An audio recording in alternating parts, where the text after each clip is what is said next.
Recording live from downtown LA, where the building adjacent to me has major construction going on. So you're going to hear saws and nails being punched into what looks like a floor being put in around the fucking thing. By the way, this is Jonesy of Weird AF News. So I just wanted to say sorry for the noise. This is what happens when you live in downtown LA. It's either this or a crazy homeless person screaming obscenities outside my balcony. A Florida teacher who drowned wild raccoons with his students' help is not being charged. Yes, of course this is a Florida story, guys. You know that. Drowning raccoons in science class. I don't know about your science teacher, but my science classes were quite boring. I do recall slicing open a dead frog at one point. That was horrifying.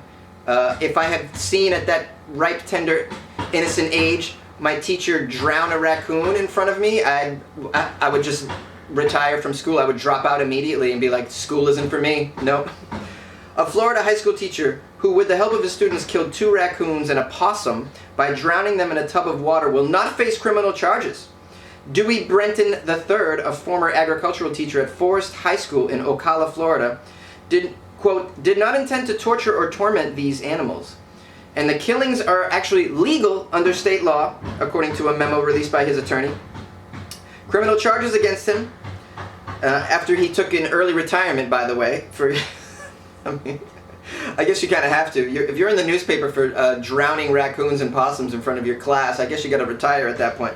But I wouldn't be surprised if he did. What was that other story I covered about a teacher who fed a puppy to an alligator or something? And that guy didn't retire.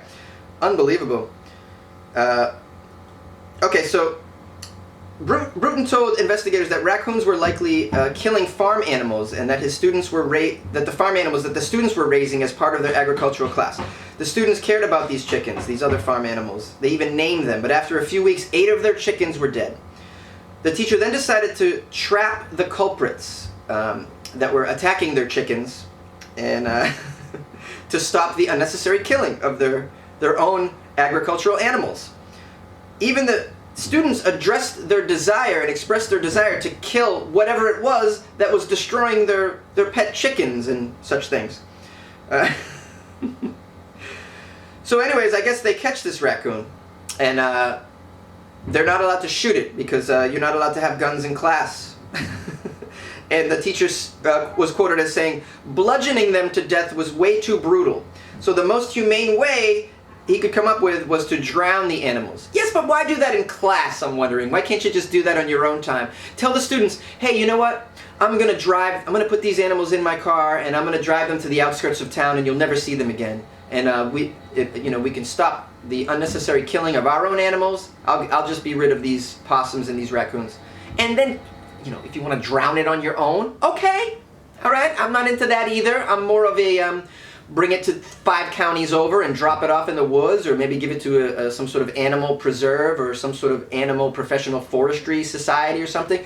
But if you want to drive it far away and drown it on your own because you're kind of evil inside, then do that. Don't do it in front of the kids in class, though. That's all I'm saying. You don't do that in front. I mean, what is your brain thinking? He said, well, it was illegal to shoot them, so I figured I'll just drown them in class. You can't bring guns to class, so I'll just... I mean, what is wrong with you? There's a 14-second video that was published showing the group of his students filling up a tub with water and later keeping a trapped raccoon submerged. The video was reportedly taken by a student who was upset over what was happening to the animals. The raccoon and the possum were killed in last May, according to the mother. Wow, I mean, this is unbelievable that you would do anything like this.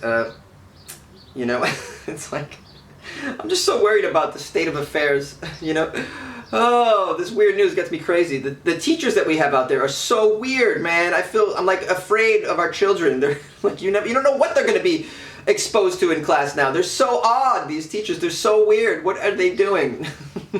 It's so weird.